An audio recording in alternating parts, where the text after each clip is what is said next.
بسم اللہ الرحمن الرحیم۔ شروع اللہ کا نام لے کر جو بڑا مہربان نہایت رحم والا ہے۔ اولئک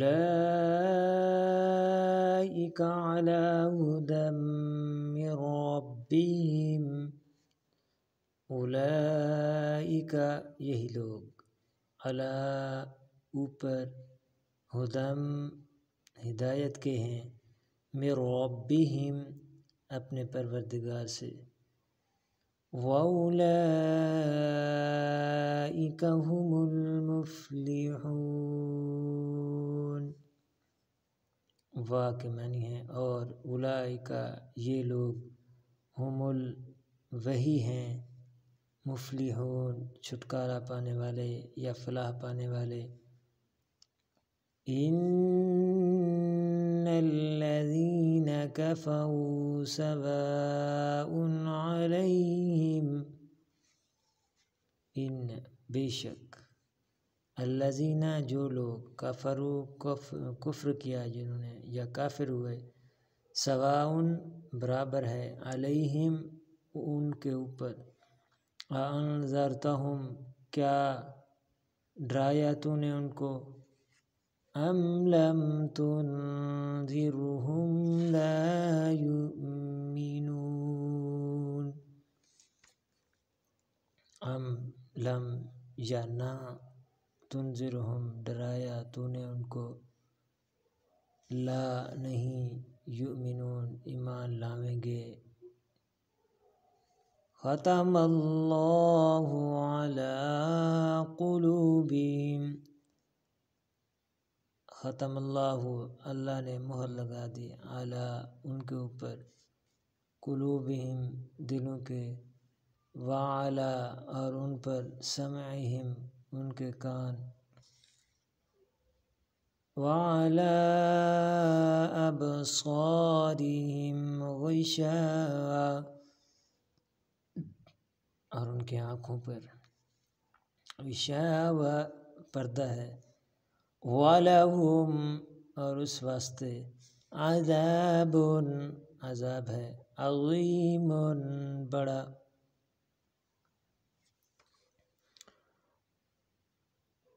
یہی لوگ اپنے پروردگار کی طرف سے ہدایت پر ہیں اور یہی نجات پانے والے ہیں۔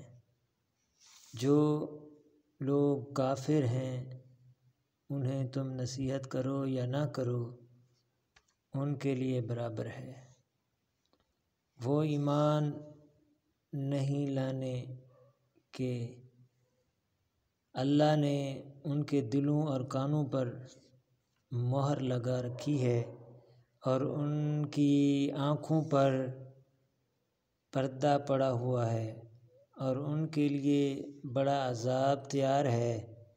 وَمِنَ النَّاسِ مَن يَقُولُ آمَنَّا بِاللَّهِ وَبِالْيَوْمِ الْآخِرِ وَمَا هُمْ بِمُؤْمِنِينَ۔ وَمِنَ النَّاسِ یہی لوگ، من یقول جو کہتے ہیں، آمنا باللہ ہم اللہ پر ایمان لائے، وبالیوم الآخر اور آخرت کے دن پر، وما ہم اور نہیں وہ، بمؤمنین ایمان لائے۔ اور بعض لوگ ایسے ہیں جو کہتے ہیں کہ ہم اللہ پر اور روز آخرت پر ایمان رکھتے ہیں، حالانکہ وہ ایمان نہیں رکھتے۔ تو صدق اللہ العظیم، اللہ نے سچ فرمایا۔ حاضرین، آج کا ہمارا سبق یہاں پہ ختم ہوا۔ ہم نے 8 آیاتیں پڑھی ہیں سورۃ بقرہ کی۔ ہمارا اگلا سبق انشاءاللہ شروع ہوگا ایک نئی آیات سے، یخادعون اللہ سے۔ انشاءاللہ آپ اس ویڈیو کو لائک کریں، شیئر کریں، تاکہ شیئر کرنے سے دوسروں مسلمان بھائیوں بہنوں کا فائدہ ہو۔ تو اس کو پڑھیں، سنیں، پڑھیں، عمل کریں، تو عمل کرنے سے ہی دنیا و آخرت بنے گی۔ اگلی ویڈیو کے لیے تب تک کے لیے مجھے اجازت۔ اللہ حافظ۔ السلام علیکم ورحمۃ اللہ وبرکاتہ۔